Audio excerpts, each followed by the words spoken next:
here we are on our Halloween episode. It's already that time of year. It's getting cold outside. The ugly stage. Charla was telling me about a commercial on Instagram that she saw over our lunch break, and it was pretty funny. Yeah, where he drew me to the attention that I should be paying attention to my voice and not just my appearance. And then I started thinking about how critical we can be, I can be, of my appearance being on podcasts. And now I have to be aware of my voice as well. Yes, Like, I'm not I feel sure. doomed. I'm not sure if any of our listeners know a bit about that backstory. When we started our podcast a year ago, I came into the picture thinking we were doing an audio show. And then Charla announced to me that we were also doing a YouTube show. And I had By a the way. very hard time adjusting to being on YouTube every week. But I think I've done okay with it, haven't I? You've done amazing. It's just no more podcasting in your pajamas. But you know what? We just recorded a YouTube about productivity. And really, one of the big parts of productivity, which I don't really think about much anymore because I'm not just a stay-at-home mom, is that when you get up and you get dressed, when you work from home, you get up and you get dressed and fix your hair and put on some makeup, you actually enter into productivity. Whereas when you just sit in your pajamas with no hair and makeup done, if that's your everyday routine, it actually can stop your productivity. Yes. So being on YouTube forces us to be more productive. It sure does. And have you ever heard, like, way back in the day, there was someone who was teaching house cleaning tips named Fly Lady? Did you ever hear Fly Lady? No. Okay, Fly Lady, she's still on the internet. You can still look her up, but she has a tip that you keep your runners, or your sneakers, as everyone would say down in the States. You keep your sneakers, your runners, right by your bed, and you don't get out of bed in the morning without putting them on. I've And heard if that, you yeah. put them on, it'll change your whole mindset. And I actually, on the mornings that I work out, I have all my workout clothes by the bed, and I don't go downstairs for coffee until I'm in the workout clothes. And then that helps me. It changes your mindset. Yeah. So we're still on the productivity talk, Charla, but it is actually Halloween, and we had a whole other topic to just kind of, I guess, celebrate the fall and talk about the ugly, ugly Halloween season, and how a lot of artists feel like sometimes all we're doing is ugly work. And when you're on YouTube, all you think about is how you don't want to look ugly or sound ugly. Yeah. So that's how all the transition of this intro began. Yeah, we're trying hard not to sound or look ugly here on the Bold Artist podcast. And so, but meanwhile, if we want to get real about it, a lot of artists really struggle through the ugly stage of their work. And I'll get really real that I have what we've talked about. We've talked about finishing our work strong. We've talked about stages and process of work before, but I'll get really real to say that I have been in times of learning before where I was so incredibly frustrated, feeling like all I was producing was ugly. And you are a great comfort to me because you will say to me that ugly is part of the process. I don't want to peel back the layers of that too much, Charla, because I really think you're the expert at that. So what do you mean when you tell me that ugly is part of the process?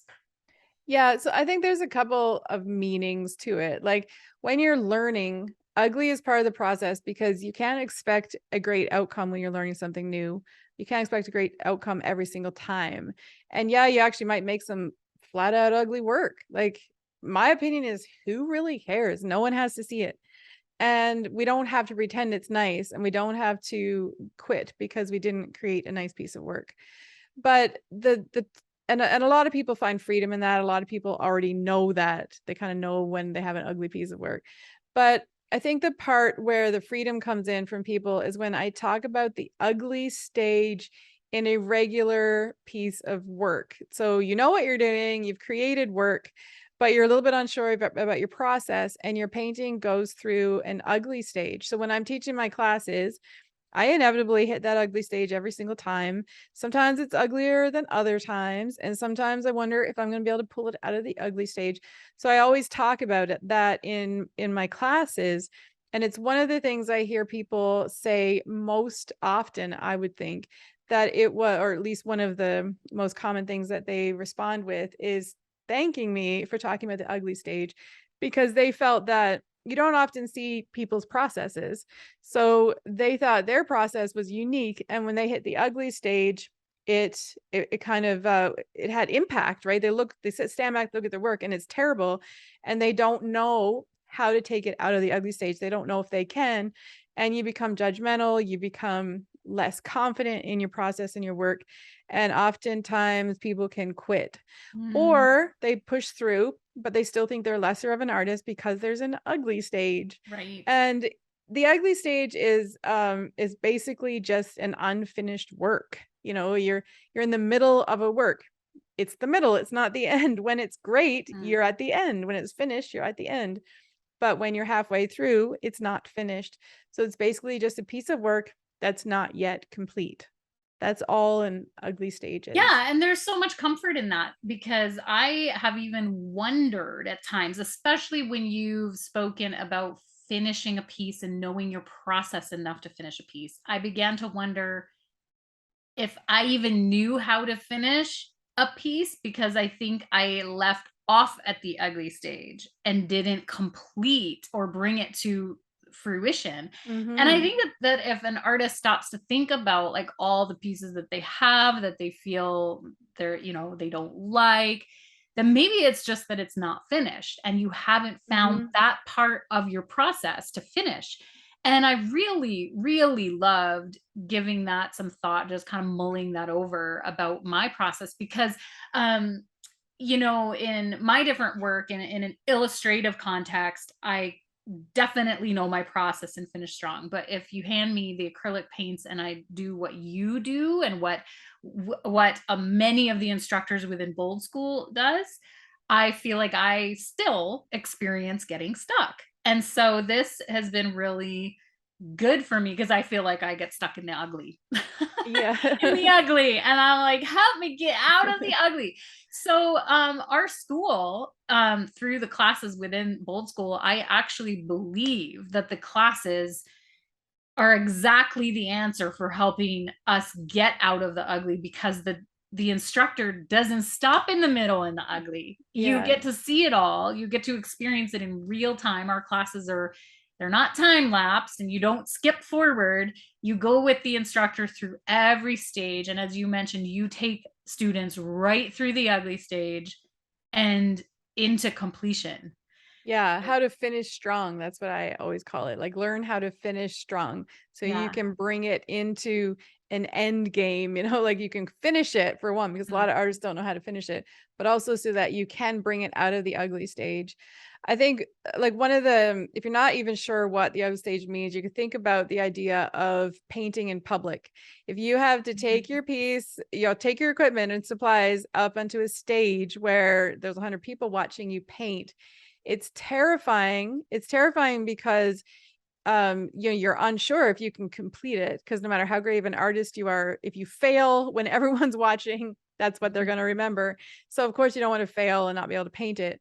But for me, a big part of the fear of painting in public was somebody seeing the stages of my process and possibly thinking I was a fraud because they would see the work and how ugly it was. And especially if I was doing a demo where it was timed and I had like 30 minutes to finish a painting, and I'm like, I have to do this really quick. What if I can't bring it out of the ugly stage? They Right. would all know that, or they would all think that I am just faking all of this and these aren't even my paintings. So I always had that fear. So if you've never really thought about the ugly stage, maybe you never even knew you had an ugly stage. Think about the idea of painting in public and how does that make you feel? Oh, Aside from everybody looking at you, like how does it make you feel for somebody seeing your whole process? It's kind of terrifying for them to see your whole process. So that's in part because you have an ugly stage in your well, painting. hopefully we haven't started any complexes here today. Anyone listening thinking, what? I have an ugly stage? Kind of like you listening to the commercial during lunch where you're like, Yeah, I what? have I should be aware of my voice. And we don't want to start that. But if you have been aware of stages where you're just like not fond of your own work and you're feeling like you're pushing through the ugly, Bold School has a lot of help to get you through that process. But here on the podcast, we want to offer some practical help. Charla, you were telling me the other day a bit about your process, and it's really clear the steps you take to get yourself out of the ugly stage. So, Yeah. so can you kind of back us up, tell us a bit about your process and what that looks like when you hit the ugly? Yeah, so I know my process really well because I teach it a lot. And I think that for just about every single artist out there, it's really important to really like take time and evaluate your process and understand every step that you take to get to a completed painting, a good painting, something that you like, something that you're good at. Understand your process. So I know my process really well. And I think that's a key to, of course, getting what you want and being able to take it out of an ugly stage. Maybe not every single one of your paintings go through an ugly stage, but there's bound to be one or two. So your process will help you get out of it. The way I see it, so my process is, I have my canvas, I lay down some color, like some grounding. I outline my face. I paint portraits and I outline my face on the canvas. And then I actually usually love that stage Yeah, because you my described that to me as being no stress. yeah, no No stress stress. whatsoever because you're at the beginning and the world is at your fingertips. Basically, there's so much potential on an empty canvas. You put down some color, you lay out your outline. You're like, yes, this is going to be awesome. And then you put down your first layers, you're establishing layers, you're working out what colors you're going to use, the highlights, the shadows. And it's all pretty normal because this is just a layer or two, Yeah, it's and I not think complete. that a lot of artists call that blocking in the colors. So you've Yeah. done your outline and then you're just blocking in values, colors, Yeah. and it's still And wonderful. yeah, it's still all wonderful and so Yeah, much potential. yeah. And then you start laying in more layers and creating the form and putting in the deeper shadows, thinking about how you're going to do the hair and all these kinds of things. And then you paint for a few hours and then you step back and you look at your piece and you're like, what just happened? It is Ugly. ugly. It's a disaster. I can't stand looking at it. It's not what I was expecting. But basically, this is where, you need to evaluate your canvas and I really am not sure there's an artist, especially one that's experimenting and trying new things and trying to be different. Some artists are very repetitive, so they may never hit an ugly stage because their work is very repetitive. But if you're experimenting and trying to do new things in your studio, you're going to get to a place where you need to evaluate your work. Okay, And so just so stopping you right there for one quick second. The evaluation that you're referring to is that different than a critique? We've talked about critiquing other people's art or us looking for critique, but is an evaluation a little bit different or is it one and the same? I think it's similar. You could call it self-critique.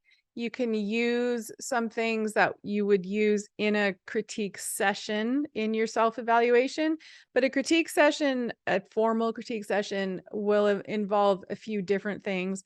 Whereas this type of evaluation is really based on like balance and composition and elements of art and the principles of art, Okay. which are really scientific. Like it's left brain, it's not right brain.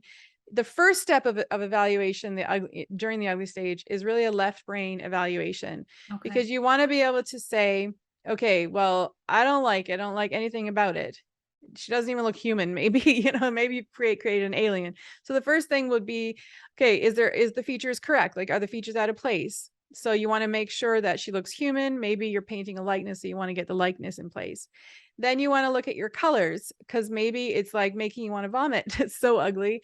That could be because you overdid your colors and they're super saturated and super busy and you've got every color in the rainbow and they're all clashing. So then you got to look at your tools, like what your color theory tools, and evaluate your colors and see what you can take out and put back in or add or take away. Then you look at your brushwork. Is my brushwork all the same throughout the entire canvas? Because maybe that's just boring.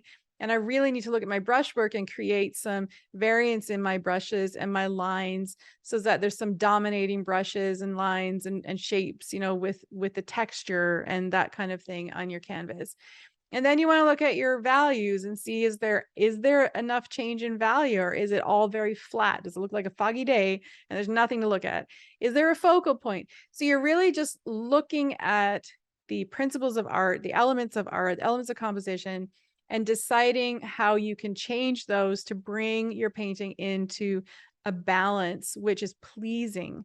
Um, and really this comes with study and practice and understanding the science behind art. Mm. After you kind of bring it into balance, you want to go a little bit back into your right brain and start emotionally evaluating it, I guess you could say, evaluating the message, the story. Is this a likeness? Did you bring the spirit of the person out? Is there a story you're telling? Is the expression, like, did you get the expression? Is she sad? Is she happy? Is it supposed to be dark and moody? Is it supposed to be light and bright? Like, did you achieve the message and the feeling you were trying to evoke in the painting? But you don't really want to do that until you evaluate. This is my opinion and my process and how I succeed at my pieces, is you evaluate the left brain first, the left brain work first, because it's really just logistics to decide, like, is my painting off balance and how can I fix it? And usually you can fix it quite easily. After that, you can decide if there's a message or a story, or then it becomes a little bit more uh what is it, like, one is objective and one is subjective, right? So the first one is objective, how is it good? The second one is subjective, do you like it? Are you pleased? Are you happy? And then you can kind of move on from there and finish strong with bringing in other parts of the process. So how you explained it to me was you essentially step back, evaluate, trust yourself. You added that Yes, part in there when you were big telling me about one. the big one, to trust yourself, which trusting Trust yourself yourself. is a part of being intuitive and knowing yourself, which comes back to knowing your process. And then Yeah. so you're stepping back, you're evaluating, trusting yourself, then making the changes, then Mm-hmm. repeating, stepping Yes. back, evaluating. And so the way you described it to me, to get out of the ugly stage, is just the repetition of that process of Yeah. evaluate, trust yourself, make the changes, step back, evaluate. And eventually, Charla, do you find, how do I frame this question? Do you find that the ugly stage evaluation changes process gets faster with the more skill you build, or do you still hit paintings where it seems like that repetitious evaluate change process is still long and drawn out? Or like, is there any way to gauge like that part of the process, or do you just have to keep changing until you get it? I think that I think it's yes and no. If you're working on specific skill set, working towards a goal in your art, then you practice that goal and the ugly stage will get easier, and you can self-evaluate and bring it into balance, and you can succeed quite quickly. But then when you bring in some new ideas, maybe you're really good at painting with analogous color palettes, which is a specific type of color theme. So you practice that over and over and over, and now you're a pro at analogous color palettes. Now you say, I want to practice complementary color palettes. And when you hit the ugly stage, you're going to have a harder time rebalancing that painting because you're new to that palette. So Mhm. when you bring in a new element, the ugly stage is going to be a little longer and a little more challenging. I've got other things when it becomes more challenging and you really just can't see past your own self and Mhm. your own negative critique of yourself. Step away from your painting, go out of the studio, or take your painting into a different room, outside into natural light, look at it from a distance. There's other ways to also evaluate if you really can't figure it out. Take it into a community like we have at Bold School, where you can get help from the community there, who understand what you're learning and the processes you're going through, Actually, it's probably one of the most amazing things that I didn't even think myself would be so great within an art community of like-minded artists, is to get help from other artists who know Yeah. your process. You can't critique an abstract artist if you're a realist. I think maybe you can, but I think it's really tricky. But if you're in a like-minded community, they can really help you with critique. A lot of artists know the feeling of overworking a piece, and it's quite possibly because you can't see what's out of balance. You've moved everything around, you've changed the colors, it's still not working. You take it into a community where people are honest and open and loving. There's in our communities loving it. There's nobody in there wanting to tear you to pieces and tell you you're not an artist. That doesn't happen in our community. So the people that are there can look at your work and just make a quick judgment on it about what might be like scientifically off balance. Right. And I know that's true because we get a lot of work within the community that I might not enjoy, that I might not want to paint. We get people coming in painting political portraits, and we know that that's divisive today.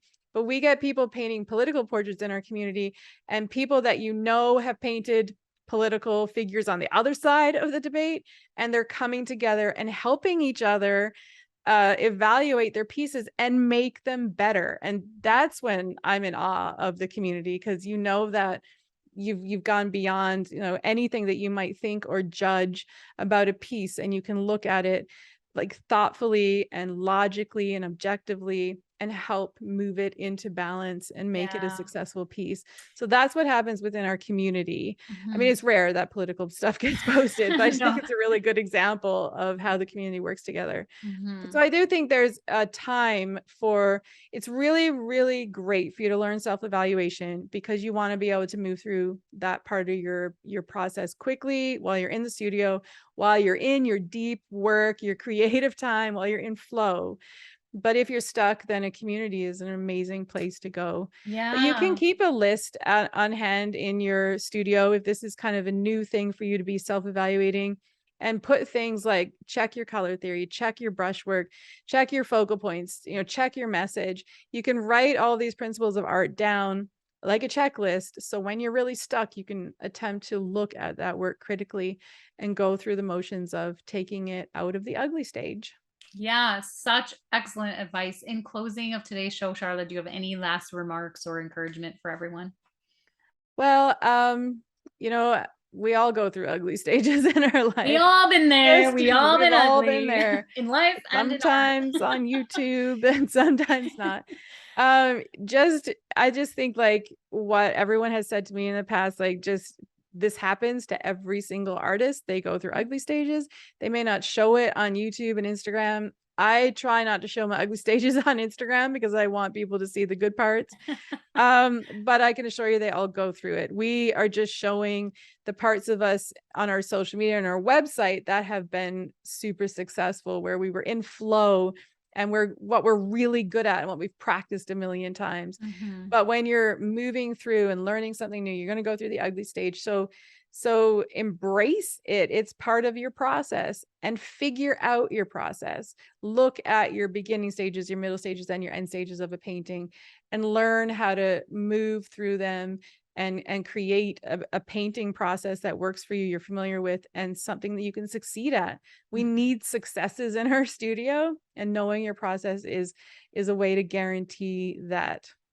That's my advice today. So good. So here at the Bold Artist Podcast, we are with you as you go through the ugly stage. And come join the community. Yeah, come join. Get some help, mentoring. Boldschool.com. Hop on our newsletter, get our updates, and find out what we've got to offer. We have all kinds of resources, even a free micro class if you're interested in learning how to paint from Charla and you just want to test it out before you get committed to the community and to the classes.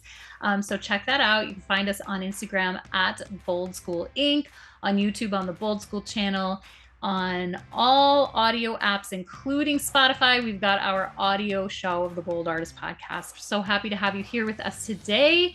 And until next time, keep creating.